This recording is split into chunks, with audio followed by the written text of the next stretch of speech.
Hi, everyone. Welcome. Thank you so much for joining us for our Title IX team meetup. So this is our monthly meeting where we come together to talk about all things Title IX.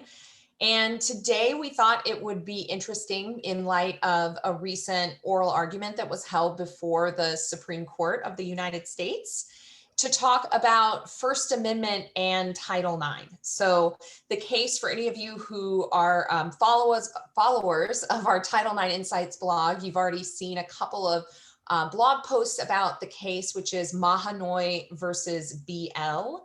And it really doesn't address Title IX, but addresses the treatment of off-campus online speech of students and when First Amendment principles will apply to prevent a school from providing consequences for that speech. So I'm thrilled to be joined by two of my partners, Kendra Yock. Welcome, Kendra. Hello, good afternoon, everybody. And Amy Dickerson. Hi, Amy. Hi. And so we're just going to jump in and feel free to ask questions. Use the Q&A function to ask questions if you'd like, and we'll do our best to answer those questions. If you have any thoughts about any topics you'd ever like us to cover on these Title IX meetups, please don't hesitate to reach out. And with that, let's jump in. So we thought we'd start with a little bit of a background. So Amy, why don't you start us off with what standards apply just generally under the First Amendment? And let's start with employee speech. Yeah. So like students, school employees do retain some free speech rights in the school environment. And courts use the Pickering test to determine whether an employee can be disciplined or receive other consequences for speech. So under the Pickering test, school employee speech is protected by the First Amendment if the employee's speech is made as private citizens, as opposed to in their role as a public employee, is on a matter of public concern as opposed to a matter of private concern, and does not impede the performance of the employee's duties or interfere with the functioning of the district. So employees speak as private citizens when their speech is made outside the employee's job functions, unless the speech is disruptive to the workplace or the employee's ability to provide educational services. So even if an employee's speech occurs on school grounds or with other members of the school community, the employee's speech made as a private citizen may only be limited or disciplined if it is sufficiently disruptive to pass the Pickering balancing test. As all of these types of tests, they're very nuanced, but we're providing sort of just the general overview of the standards that apply. So alternatively, speech is likely on a matter of public concern if it relates to any matter of political, social, or other concern to the community. So if the employee is speaking as a private employee on a matter of public concern, courts will then balance the employee's right to speak on the matter against the school's district's interest in promoting an efficient workplace and performance by employees of their duties free from disruption. So if after balancing the interests of the employee against those of the employer, the employee is speaking as a private citizen on a matter of public concern and their right to speak does not unduly disrupt the business of the school district or impede the employee's performance, then the employee's speech is protected by the First Amendment and may not be limited or disciplined. All right, so that's employees. The Mahanoy case actually dealt with student speech, and so that's what we're going to focus on a lot today. So Kendra, why don't you give us the quick and dirty background on what First Amendment standards apply to student off-campus online speech? Absolutely. So for students, of course, it's a little different because it can't be easy and just have one standard for everybody. And you may be familiar with the Tinker decision and the famous line that students do not shed their constitutional rights at the schoolhouse gates. And while this is something we all know and it's ingrained in our heads, at the time it was actually kind of revolutionary. There was really a lot of debate about, do students have First Amendment rights in the first place? And so in this case, in Tinker, which if you recall was about wearing black armbands to protest the Vietnam War, the court said that yes, students do have First Amendment rights. However, you are in a school and we cannot just have chaos with students talking about whatever they want, whenever they want. The school needs to have the ability to have some regulation so that there's an orderly function and education can take place. So it's a little different than just out in the public square when you're in a public school. And so the standard under Tinker courts are considering whether there has been or there's a reasonably foreseeable risk of a material and substantial disruption to the educational environment or an invasion of the rights of others. And that would support a decision of the school to discipline a student based on that speech. Whereas otherwise students do retain a lot of discretion in their speech, even at school. Um, so the court has then, in subsequent decisions, kind of constrained it a little bit from there. There are specific times, in addition to that disruption, when the court has said, yes, the school district can penalize students for their speech. So one of those is in Bethel versus Frazier, and the Supreme Court upheld a student suspension after the student made a speech that involved lewd and indecent comments, reasoning that schools can prohibit certain types of expression that are vulgar without violating the First Amendment. Then more recently, in Morse versus Frederick, a student was disciplined for holding up a sign with the language "bong hits for Jesus" during a school event. So kind of a ridiculous, nonsensical statement, but the principal interpreted it as an endorsement of drug use. And the court said that it does not violate the First Amendment for the school to suppress speech that is reasonably viewed as promoting illegal activity like drug use. Additionally, schools can intervene when speech invades the rights of other individuals, even without going through the disruption test. And the First Amendment does not grant students protection to abuse or intimidate other students at school. Because of that, schools can, and in some cases need to, intervene to protect the rights of other students without violating the First Amendment. And that's really kind of what, although that wasn't exactly at issue in the Mahanoy case, that's really where our concern under Title IX and some of these other issues comes up, is this harassing, bullying type speech and drawing that line. Right. And so one of the really interesting things about what you're talking about is that these standards were almost all created in the school building, right? Other than Morris v. Frederick, but even that it hinged on the fact that it was at a school event or school sponsored activity outside of school. And so we are seeing the courts, we have seen the courts over the past 20 or so years applying the Tinker standard even to conduct that occurs off campus, particularly if it occurs on the internet. And to do so, they've typically looked at whether or not there is what's often referred to as a nexus between the conduct, the off-campus online speech, and the school environment. So things like, did the student take steps to keep the communication private, or did they take steps that sort of injected the communication into the school environment? Did they access it at school or send it to people who could access it at school, or other things? Did they encourage behavior that would encourage people to respond to the school, to reach out and call and make complaints to the school? So all over the country, we had all these different standards for this nexus. And I remember there was even a situation, like there's one court that didn't even consider the nexus at all. They just jumped straight to Tinker and didn't address it. So now we're looking at this Mahanoy case, which is really exciting to those of us who practice in this area, because it's the first time that the Supreme Court has said that it's going to make a decision about what standards we should use. So that really is exciting to us and is the inspiration for why we wanted to have this conversation. And so let's talk a little bit about what that case might mean for how we analyze off-campus speech in the Title IX realm. So Kendra, why don't you start us off? Sure. So let's think a little bit about the actual Mahanoy case for those who may not be familiar. It started off with a high school cheerleader who learned she had made the JV rather than varsity team and was very upset. And so she posted a picture of herself and a friend on Snapchat with their middle fingers up on the text F school, F softball. She also had some problem with softball, F cheer, F everything.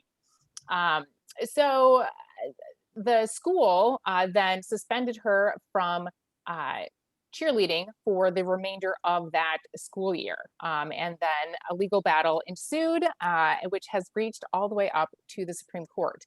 Now, before the Supreme Court, it was in the Third Circuit Court of Appeals. And this Third Circuit had kind of a surprising decision here where they said that Tinker does not apply to off-campus speech. And this is really a significant break from prior decisions that have held that schools should use the Tinker analysis for off-campus online misconduct. Amy, do you want to talk a little bit about oral argument and kind of reading the tea leaves a little bit?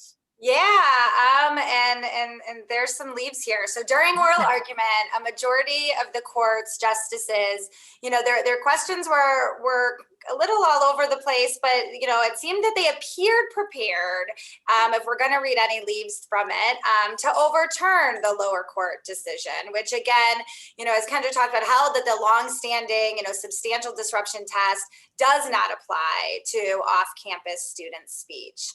A majority seem to struggle with whether, and if so, how to refine or replace that test with something clearer.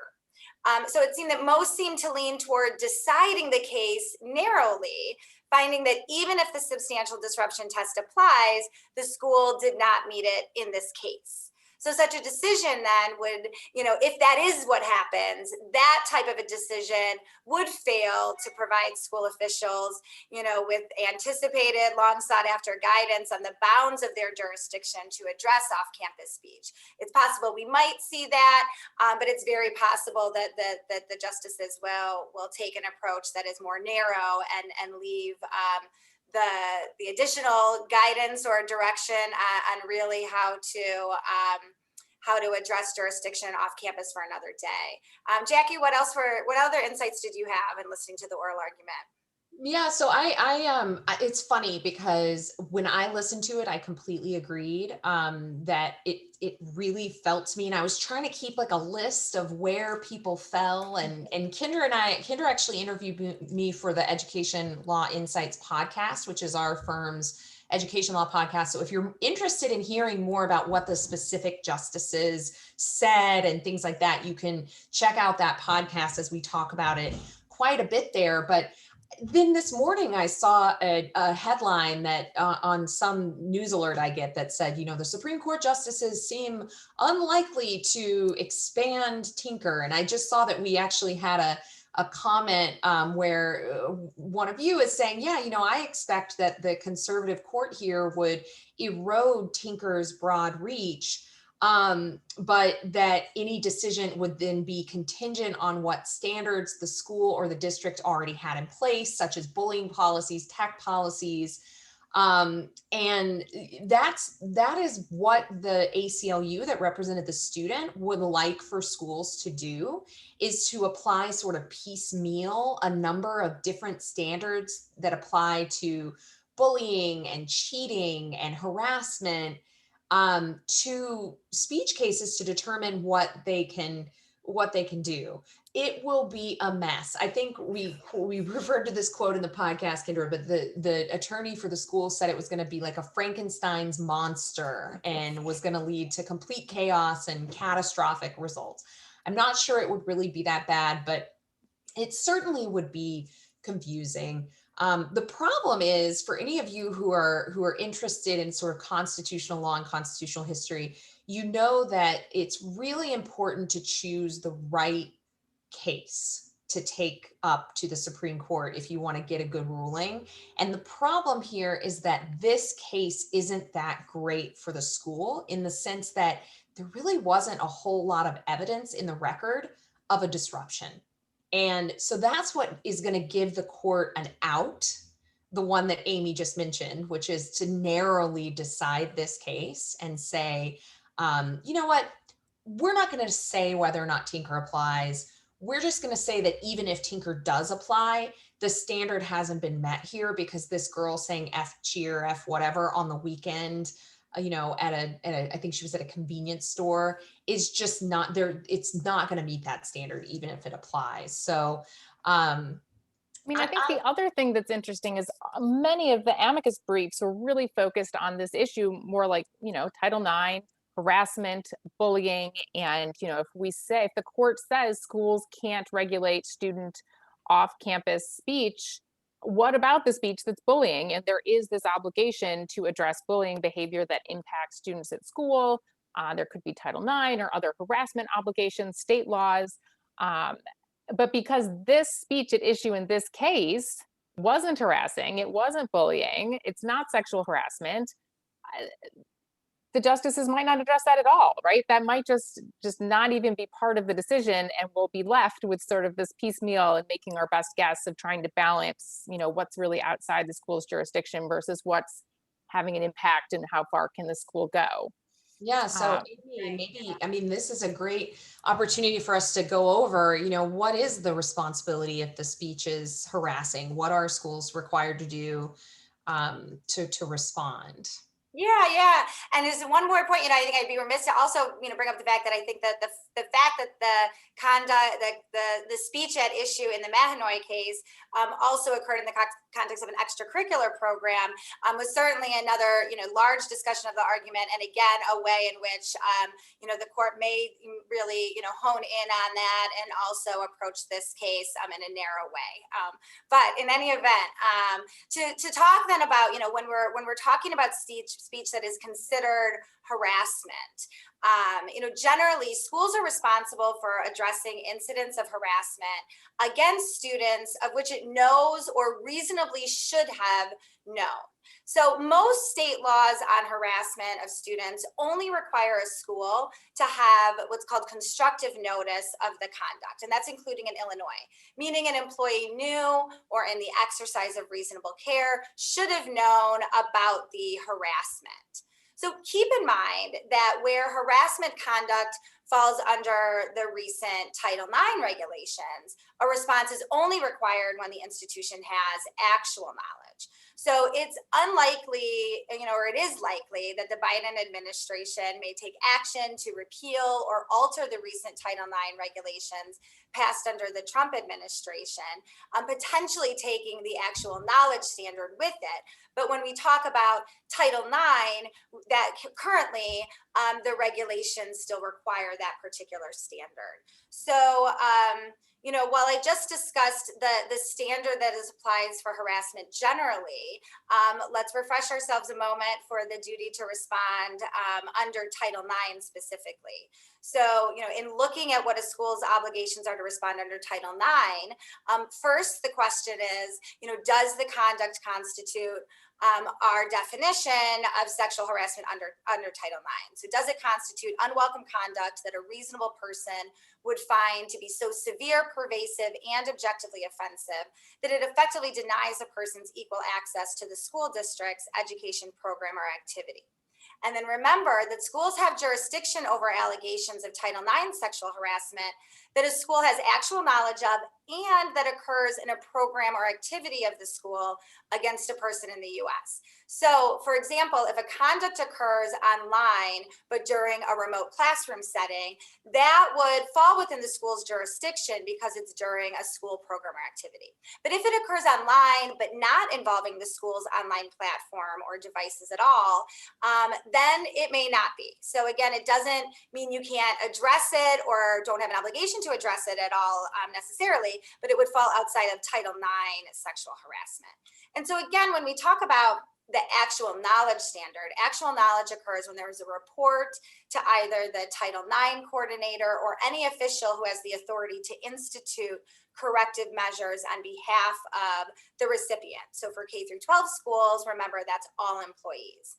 And then if all of those are met, the school must then respond promptly and in a manner that is not deliberately indifferent. And again, when we're talking about Title IX, that's in accordance with the current requirements under the regulations.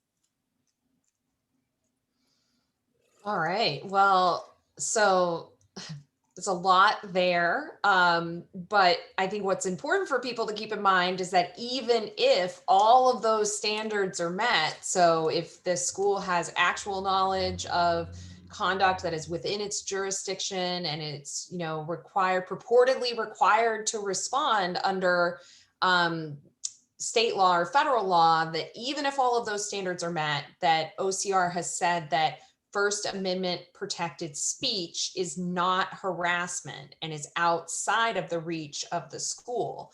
And this isn't a new concept. The basic idea here is that when you're analyzing the elements of the whether conduct is sexual harassment, for example, you are considering if it's protected speech, because if it is, then it's likely not going to be, for example, severe, pervasive, and objectively, or severe and objectively offensive under Title IX, because it is First Amendment protected speech. But Kendra, tell us a little bit more about what OCR's position is on how First Amendment interplays with Title IX. Yeah, absolutely. And this is not, like you said, it's not new. This has always been, sort of a tension of, one person says, you're harassing me, and somebody else says, I have a First Amendment right to say what I think. And this is a line that OCR has talked about. They've talked about prioritizing the First Amendment and the First Amendment rights of people to say what they want to say. And so, we're looking at where those lines are. They actually added language to its complaint processing manual, OCR did, stating that all actions by OCR will comport with First Amendment principles. So OCR doesn't have jurisdiction to enforce the First Amendment, right? That's not its role, but it is going to look at First Amendment issues of speech and expression as threshold issues throughout the processing of a complaint, because OCR interprets its statutes, so things like Title IX, and regulations, to be consistent with the requirements of the First Amendment. So all actions taken by OCR must comport with First Amendment principles. This means OCR will not interpret any statute or regulation to limit rights protected under the First Amendment or require recipients, schools, to encroach on the exercise of such rights. So this provision may have substantial impacts on cases that allege inappropriate speech as the basis of harassing or discriminatory behavior. So Jackie, talk to us a little bit about what does this mean when a school is evaluating allegations of sex-based misconduct under Title IX? Yeah, so I mean, first of all, I think the most important thing to keep in mind is that nothing has changed yet. This is a decision that's pending. We'll probably get a decision this summer, but nothing has changed yet. For those of you who are in the Seventh Circuit, we haven't basically ever had a case from our highest court that's just below the Supreme Court about what standards to use. So we can just keep making it up as we go along, like we've been doing all along. But if you do receive a complaint that involves speech, I would say your first step should be to consider, is it First Amendment protected speech? And so you're going to do that by thinking through those standards that Amy and Kendra talked about earlier of determining, is it, if it's a student, for example, is it on, is it something that is disruptive to the environment, or is it just the student who's taking a position on an issue that maybe isn't something that people agree with everywhere? So I think that's really a big first step. And actually the way that OCR in its own investigations from my time there, they consider the First Amendment as a threshold question, and then throughout the analysis of their complaint. So I recommend that you take a similar approach and that you think about the First Amendment from the outset. So at that point, you are gonna, determine if the Tinker standard applies. And of course, if that is met, you also still have to establish all the requirements of Title IX before you use Title IX to address the conduct. So you are going to, once you feel comfortable that we do have sufficient authority or jurisdiction to be addressing this at all, then you're going to consider whether or not it's in a program or activity under the definitions of Title IX, which are different than the nexus requirements under the First Amendment. So you also are going to consider whether or not the conduct meets the definitions of severity and objectively offensive, which, as I mentioned, it may be impacted by the First Amendment protection of of the speech. I will raise quickly that one issue that has come up recently in some trainings I've been doing with respect to off-campus misconduct, not speech, but conduct, is, why do we have this nexus and this different sort of test that allows us to reach speech, but we don't when it comes to something like an off-campus sexual assault? And it's such a good question. I'm curious to know what my partners here think, but my thought on it is that we recognize a difference between the potential impact that speech can have, that it finds its way into the campus environment in a way that conduct is maybe less likely to do so.